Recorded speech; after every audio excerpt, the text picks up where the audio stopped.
तो फिर स्टार्ट करते हैं ना सेक्टर्स ऑफ इंडियन इकोनॉमी का। ये लास्ट लेक्चर होने वाला है और इस पूरे लेक्चर में ना अपन दो चीज़ों के ऊपर बहुत डिटेल एनालिसिस करेंगे। पहली चीज़ हो गई भाई साहब ऑर्गेनाइज्ड और अनऑर्गेनाइज्ड सेक्टर के बीच अंतर क्या है, और सेकेंड चीज़ क्या हो जाएगी पब्लिक और प्राइवेट में क्या डिफरेंसेस हैं। ठीक है, डायरेक्ट क्वेश्चन बनेगा कि what are differentiate between public and private sector या फिर differentiate between organised and unorganised sector. तो इसके लिए ना एक बहुत ही ज़्यादा बेसिक स्टडी करने वाले हैं अपन। ठीक है, तो स्टार्ट करते हैं सबसे पहले ऑर्गेनाइज्ड वर्सेस अनऑर्गेनाइज्ड सेक्टर। तो बस यार एक चीज़ याद रखो, सिर्फ एक चीज़ पकड़ो, that is organised sector. Organised sector वो सेक्टर हैं जो ना सिंपल सी बात है गवर्नमेंट रूल्स एंड रेगुलेशंस को फॉलो करे। किसको फॉलो करे? गवर्नमेंट रूल्स एंड रेगुलेशंस को फॉलो करे। वो सेक्टर क्या है? ऑर्गेनाइज सेक्टर है। फॉर एग्जाम्पल जैसे बैंक है, क्या बैंक में एक लिमिटेड आवर वर्किंग होती है? हाँ जी। जैसे अगर हम कहें तो गवर्नमेंट में एक आवर्स डिसाइडेड होते हैं कि भाई साहब इतने आवर आपको काम करना पड़ेगा।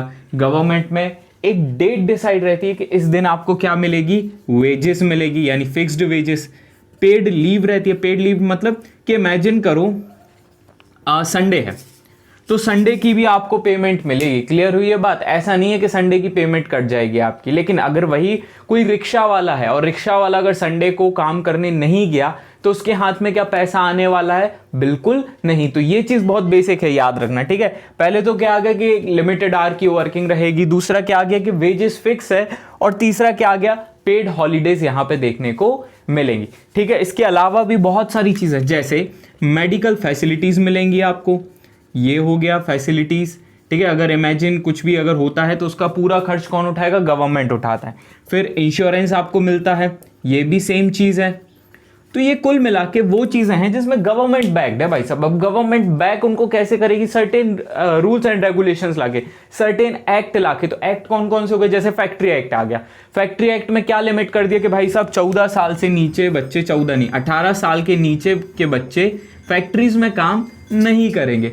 पहला काम तो उनने ये कर दिया। क्लियर हुई ये बात? दूसरा काम उनने क्या कर दिया कि कुछ भी हो जाए एक प्रकार से वेजेस को फिक्स कर दिया कि मिनिमम वेजेस एक्ट ला के रख दिया। मिनिमम वेजेस एक्ट क्या कहता है कि इस लेवल से कम आप लोगों को पे नहीं करोगे। अगर आप पे नहीं करते हो इस लेवल से कम तो फिर ठीक है, आप ऑर्गेनाइज्ड हो, और अगर करते हो तो फिर तो कहीं ना कहीं क्या है, गड़बड़ है भाई साहब। और इंडिया में आजकल ये वाली चीज़ों का उल्लंघन बहुत ज़्यादा देखने को मिलता है। ठीक है, gratuity act. Gratuity act basically इतना समझो कि जब आप रिटायर्ड होते हो या एक सर्टेन पीरियड ऑफ जॉब आप कर लेते हो तो आपके हाथ में कुछ पैसा मिलता है। ठीक है, क्लियर हुई ये बात? कुछ एक अमाउंट मिलता है जो आपके जॉब के दौरान ना छोटे छोटे अमाउंट में डिडक्ट कर दिया गया था। तो ये हो जाता है शॉप्स एंड एस्टेब्लिशमेंट एक्ट, जिसमें रूल्स एंड रेगुलेशन, सेफ्टी से रिलेटेड बहुत सारी बातें यहाँ पे आ जाती हैं। तो कुल मिला के ऑर्गेनाइज सेक्टर वो सेक्टर है जो basically government rules and regulations के हिसाब से काम करता है। अब इसका जस्ट अपोजिट, जैसे फॉर एग्जांपल अपन एग्जांपल देख लेते हैं ऑर्गेनाइज सेक्टर में कौन कौन आ जाएगा। जैसे बैंक आ जाएगा, क्लियर हुई बात, या गवर्नमेंट स्कूल्स आ जाएंगे। क्लियर, ये सारी चीज़ें किस में आ जाती हैं? पुलिस आ जाएगी, डिफेंस है। देखो कुछ एक्ट ऐसी है, कुछ वर्किंग ऐसी है जिसमें कुछ चीज़ों का ना एक्सेप्शन दिया गया है। जैसे अब पुलिस में मिनिमम वर्किंग आवर्स नहीं दिया हुआ है। क्लियर हुई ये बात? जैसे आर्मी में भी ऐसी कोई चीज़ें आपको प्रोवाइड नहीं की जाती है। क्यों? क्योंकि वो देश हित के लिए की जॉब है एक प्रकार से। ठीक है, तो ये बेसिकली क्या हो जाएंगे? Organise sector. अब एक फॉर्मूला हमेशा याद रखना। ठीक है, इंडिया में ना 65, 35 और 35 में से ये क्या बता रहे हो सर? 15, 85। ध्यान से समझना, इंडिया में 65% population, 65, 35, 15, 85, 65% population directly indirectly agricultural activity से जुड़ी हुई। मतलब इमेजिन करो कुछ लोग खेती किसानी कर रहे हैं लेकिन कुछ लोग सब्जी भी तो बेच रहे हैं, तो क्या वो एग्रीकल्चर एक्टिविटी से जुड़ गया? हाँ, डायरेक्टली और इनडायरेक्टली। ठीक है, only 35% population non agricultural activity में अटैच्ड है। क्लियर? ठीक है, याद रखना बहुत ही ज्यादा इंपॉर्टेंट है। ओनली कितना? 35% पॉपुलेशन नॉन एग्रीकल्चर एक्टिविटी में अटैच्ड। उसमें से भी भाई साहब 15% जो है ना वो क्या है? ऑर्गेनाइज्ड है, और रेस्ट 85% क्या है? अनऑर्गेनाइज्ड। अब क्वेश्चन ये आ रहा है कि सर जब इतना बड़ा पॉपुलेशन मास अनऑर्गेनाइज्ड है तो उसका रीजन क्या है? देखो, हमने आपको डे 1 को बताया था कि भाई साहब हर चीज के पीछे ना अपन को क्या लगाना है, क्वेश्चन लगाना है। और जिस दिन इस क्वेश्चन के लास्ट में पहुंचोगे ना, ये मान के चलना कि आप बहुत सारी चीजें सीख चुके होगे। तो अपना क्वेश्चन क्या है कि क्यों इंडिया में इतना बड़ा अमाउंट अनऑर्गेनाइज सेक्टर में, या इतना बड़ा मास अनऑर्गेनाइज सेक्टर में? तो इसका बहुत सारे रीजंस है, ठीक है। कुछ रीजंस है कि भाई साहब हमारे यहाँ पे ना बहुत ज्यादा टफ क्या है, रूल्स एंड रेगुलेशंस है। पहली चीज तो यही हो गई, ठीक है। इसके क्या रीजन है कि अनऑर्गेनाइज सेक्टर ऑर्गेनाइज सेक्टर इतना कम है या अनऑर्गेनाइज सेक्टर इतना ज्यादा है। तो पहला रीजन क्या हो गया, टफ या फिर rigid government rules and regulations. अब देखो, इसको समझो बहुत ध्यान से। इमेजिन करो कोई एक फैक्ट्री है, ठीक है, ये एक फैक्ट्री है छोटी सी, क्लियर। अब यहां पे वर्कर्स हैं 9, सपोज करो 1500 वर्कर्स। कितने हैं? 1500, बहुत बड़ी फैक्ट्री। लेकिन गवर्नमेंट रूल्स कह रहा है कि भाई साहब 1000 से ऊपर अगर आपके पास वर्कर हैं तो आपको रजिस्टर कराना पड़ेगा एज अ ऑर्गेनाइज्ड सेक्टर। लेकिन यहां पे तो 1500 है।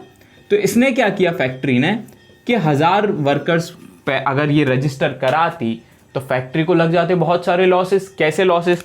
कि हर एक वर्कर का इंश्योरेंस कराओ, सेफ्टी मेजर्स को ध्यान रखो, ठीक है। फिर कुछ ग्रेच्युटी के बारे में भी सोचो, अब भी बताया था ना, ग्रेच्युटी के बारे में भी आपको सोचो। तो ऐसी चीजें किस पे आ जाती है? एक प्रकार से फैक्ट्री के ऊपर एक बोझ बन जाती। तो फैक्ट्री क्या शो करता है, भाई साहब हमारे पास ना 999 वर्कर्स हैं। कितने वर्कर्स हैं? 999 वर्कर्स हैं। और 501 वर्कर्स को वो शो ही नहीं करता है। तो अपन कई बार ना वो जो 65 35 15 85 वाला फॉर्मूला है ना, इसको कई बार उतना सच भी नहीं मान सकते। क्लियर हुई? क्यों सच नहीं मान सकते? क्योंकि गवर्नमेंट रूल्स एंड रेगुलेशंस भाई साहब इतने टफ हैं कि फैक्ट्रीज खुद नहीं चाहती है कि वो रजिस्टर हो। अगर जिस दिन फैक्ट्री रजिस्टर हो गई ना, उसको बहुत सारे लॉसेस देखने को मिलेंगे, पहली चीज। दूसरी चीज, इमेजिन करो अगर ये खुद को रजिस्टर ही नहीं किया एज अ ऑर्गेनाइज सेक्टर। भाई साहब यहां पे लोग काम कर रहे हैं 10 घंटे। कितना काम कर रहे हैं? 10 घंटे। लेकिन जिस दिन ये रजिस्टर हो गई, लोगों को कितना काम करना पड़ेगा? 8 आवर्स। तो बताओ, फैक्ट्री के अगर आप ओनर हो, आप मालिक हो, तो किस कंडीशन में ज्यादा फायदा होगा? 10 आवर वाले कंडीशन में ज्यादा फायदा होगा कि 8 आवर वाले कंडीशन में? तो इसका आंसर सिंपल है, 8 आवर्स अगर लोग वर्क करेंगे तो कम प्रॉफिट होगा। 10 आवर या 10 आवर्स अगर लोग वर्क करेंगे तो ज्यादा प्रॉफिट होगा। तो ऐसे मल्टीपल रीजंस के कारण, multiple, not even a single, not even a 2, not even a 10, multiple reasons के कारण क्या करती है, कई बार कंपनीज, कई बार फैक्ट्रीज, कई बार डिफरेंट इंस्टीट्यूशन खुद को रजिस्टर ही नहीं कराते हैं। क्लियर हुई बात? एक और बहुत अच्छा फंडा समझो आप। एक अमाउंट डिडक्ट होता है जिसको जॉब के दौरान, जिसको बोलते हैं प्रोविडेंट फंड या पीएफ, ठीक है। अब कई बार क्या करता है इंस्टीट्यूशन उस चीज से बचने के लिए, क्योंकि वो अमाउंट में ऐसा रहता है कि इमेजिन करो X% अमाउंट डिडक्ट हुआ आपकी सैलरी में से, आपकी सैलरी है A, तो वही अमाउंट मतलब X के बराबर वो पर्टिकुलर इंस्टीट्यूशन सबमिट करेगा किसमें? पीएफ फंड में। तो देखो, ये सपोज करो 1200 है, तो 1200 किसको देना है? उस पर्टिकुलर इंस्टीट्यूशन को देना पड़ेगा पर्टिकुलर पीएफ फंड के लिए। किसके लिए? पीएफ फंड के लिए, जो बाद में जाके आपको रिटर्न कर दिया जाता है। लेकिन क्या 1200 का कंपनी को या पर्टिकुलर इंस्टीट्यूशन को लॉस होगा? बिल्कुल सही बात है। तो इससे अच्छा रजिस्टर ही मत करो। 1200 बच गए ना, 1200 बच गए ना। अब इमेजिन करो उसकी 10,000 सैलरी है। कितनी सैलरी है? 10,000। 1200 उसके कट गए तो उसके हाथ में कितनी आई? 8,800। ऐसी आई ना, 1 2 2 1 2, हाँ ठीक है, 8,800 उसके हाथ में आई। क्लियर? जब पीएफ कट रहा है और पीएफ नहीं कटेगा तो कितनी आएगी? 10,000। तो भाई साहब एम्प्लॉय भी खुश। किस में ज्यादा खुश होगा? 10,000 में खुश हो रहा है कि 8,800 में खुश होगा? उसको फ्यूचर का नहीं दिखेगा, उसको क्या दिख रहा है कि हमारी तो सैलरी ज्यादा आ रही है। ऐसे बहुत सारे रीजंस है जिसके कारण कई बार लोग खुद को रजिस्टर ही नहीं करते हैं। क्लियर? अब इसके सॉल्यूशंस क्या क्या हो सकते हैं? ये तो हो गया अनऑर्गेनाइज सेक्टर। सॉल्यूशन से पहले अपन ऑर्गेनाइज सेक्टर हो गया। सॉल्यूशन से पहले अनऑर्गेनाइज सेक्टर को जान लो। अनऑर्गेनाइज सेक्टर वो सेक्टर है जिसमें कोई रूल्स एंड रेगुलेशंस फॉलो नहीं है। ठीक है, इसको एक सिंपल सा एग्जांपल से देखो। एक तरफ है भाई सुरेश, ठीक है, ये सुरेश अपना फेवरेट कैरेक्टर सुरेश बन गया डॉक्टर, और यहाँ पे है मुकेश, ठीक है, ये बन गया भाई रिक्शा वाला, ठीक है, रिच नहीं रिक्शा, क्लियर, ये बन गया क्या, रिक्शा वाला। अब देखना, सुरेश के पास फिक्स्ड वेजेस हैं, रिक्शा वाले के पास नहीं। सुरेश के पास मिनिमम वर्क आवर का एक कंसेप्ट है, भाई रिक्शा वाले के पास नहीं है। सुरेश के पास मेडिकल फैसिलिटीज़ हैं, रिक्शा वाले के पास नहीं है। सुरेश के पास इंश्योरेंस है, रिक्शा वाले के पास नहीं है। क्लियर हुई ये बात। सुरेश के पास एक बैकअप प्लान है कि रिटायरमेंट प्लान है, इसके पास कोई भी रिटायरमेंट प्लान नहीं है। क्लियर, यही अंतर है किसमें, ऑर्गेनाइज्ड और अनऑर्गेनाइज्ड सेक्टर में। अनऑर्गेनाइज्ड सेक्टर किसी भी प्रकार के रूल्स एंड रेगुलेशंस को फॉलो नहीं करता। भाई साहब बहुत ध्यान से समझना, अनऑर्गेनाइज्ड सेक्टर किसी भी प्रकार के रूल्स एंड रेगुलेशंस को फॉलो, कोई सेफ्टी स्टैंडर्ड्स नहीं, कुछ भी नहीं फॉलो करता। क्लियर, अब रीजन अच्छे से समझ गए ना। अब आप ऐसा क्या कर सकते हो कि ये वाले लोग, ये जो अनऑर्गेनाइज्ड सेक्टर के लोग हैं, मुकेश जो है, ये कैसे सिक्योर हो सकता है, ये भी तो एक सोचने वाली बात है ना। What are the steps should be taken by the government of India to secure the rights of unorganised sector workers. Important question है, ध्यान रखना, ठीक है। अगर नहीं सुना तो रिवाइंड करके फिर से सुन लो। क्लियर हुई ये बात। तो ऐसे क्या स्टेप ले सकता है? पहला स्टेप भाई साहब, हेल्थ इंश्योरेंस दे दो। पहला स्टेप क्या कर दो, हेल्थ इंश्योरेंस दे दो। जैसे फॉर एग्जाम्पल एक बहुत है प्रधानमंत्री जीवन ज्योति योजना। प्रधानमंत्री जीवन ज्योति योजना क्या हेल्थ से रिलेटेड बात करती है? आयुष्मान कार्ड क्या हेल्थ से रिलेटेड बात करता है? Best example, health insurance provide कर दो। सेकेंड चीज आप क्या कर सकते हो, इनको अच्छी एजुकेशन प्रोवाइड करा दो। क्या जो गवर्नमेंट स्कूल के कंसेप्ट्स हैं, गवर्नमेंट स्कूल के क्या इनको एक अच्छा हेल्थ एजुकेशन प्रोवाइड करा रहा है? बिल्कुल सही बात। अच्छा एजुकेशन मिलेगा तो अच्छा वो मतलब उनके फ्यूचर जनरेशन सुधरने की मैक्सिमम पॉसिबिलिटीज हो जाती हैं। ध्यान से समझना, ठीक है। फिर थर्ड आप क्या कर सकते हो, हॉस्पिटल्स, गवर्नमेंट हॉस्पिटल। अब भाई साहब इमेजिन करो, खुदा ना खास्ता कोई एक्सीडेंट हो गया और अगर उसको प्राइवेट हॉस्पिटल के हिसाब से उसके पास पैसे नहीं हैं, ठीक है, लक्ष्मी नहीं है, तो वो कहाँ जा सकता है? गवर्नमेंट हॉस्पिटल जा सकता है, एक बेहतर हेल्थ फैसिलिटीज को एंजॉय करने के लिए। क्लियर, पक्का ये चीजें कुछ कर सकते हो। इसके अलावा रिटायरमेंट प्लान दे दो उनके पास, उनको रिटायरमेंट प्लान दे दो कि भाई साहब बहुत सारी ऐसी स्कीम्स आई हैं जिसमें एक प्रकार से ये किया गया है कि आप स्मॉल अमाउंट जमा करिए गवर्नमेंट के पास और गवर्नमेंट रिटायरमेंट के बाद आपको वो अमाउंट या आपको वो पेंशन देना है, जिसका नाम है अटल पेंशन योजना। सुना होगा ना पेंशन योजना। ये ऐसे कुछ काम करके ना आप क्या कर सकते हो, अनऑर्गेनाइज सेक्टर के राइट्स को ना प्रोटेक्ट कर सकते हो। Is that clear? तो ये ना बहुत अच्छे से स्टेप लिख लेना। क्लियर हुई ये बात? तो ये ना बेस्ट तरीका है जिससे आप क्या कर सकते हो, अनऑर्गेनाइज सेक्टर के राइट्स को प्रोटेक्ट। अब बात करते हैं कि पब्लिक और प्राइवेट में डिफरेंस क्या है। क्या ऐसा कर सकते हो कि एक प्रकार से पब्लिक और प्राइवेट के अपन कंसेप्ट को आसानी से समझ लें? क्या ऐसा कर सकते हो कि प्राइवेट ज़्यादा अच्छी चीज़ों को एंजॉय कर सके? क्या सच में प्राइवेट ज़्यादा अच्छा है? तो इसके बहुत सारे रीजंस हैं, ठीक है। तो दोनों तरफ अपन देखेंगे, एक प्रकार से स्टार्ट करते हैं सबसे पहले सिंपल डेफिनेशन के साथ। तो पब्लिक वर्सेस प्राइवेट, भाई साहब सिंपल है। पब्लिक सेक्टर वो सेक्टर है जो बैक्ड हो या जो ओन्ड हो, OWN, ओन्ड बाय गवर्नमेंट। और प्राइवेट किसके द्वारा ओन्ड होगा? इंडिविजुअल या फिर ग्रुप के द्वारा ओन्ड होगा। क्लियर हुई ये बात? पब्लिक क्या ओन्ड बाय द गवर्नमेंट और प्राइवेट क्या या तो इंडिविजुअल या ग्रुप के द्वारा ओन्ड कोई भी इंस्टीट्यूशन क्या कहलाएगा? प्राइवेट कहलाएगा। क्लियर हुई ये बात? यही डिफरेंस है। गवर्नमेंट देती है आपको क्या? सिक्योरिटी। भाई साहब गवर्नमेंट जॉब चाहिए, क्या देती है? सिक्योरिटी। ये आपको सिक्योरिटी नहीं देती है, ठीक है। यहां पे ये होती है वेलफेयर ओरिएंटेड, वेलफेयर ओरिएंटेड। ये होती है प्रॉफिट ओरिएंटेड। वेलफेयर ओरिएंटेड और प्रॉफिट। क्या गवर्नमेंट हॉस्पिटल 10 रुपए की पर्ची में आपका इलाज कर देती है? देखो ध्यान से, वेलफेयर ओरिएंटेड।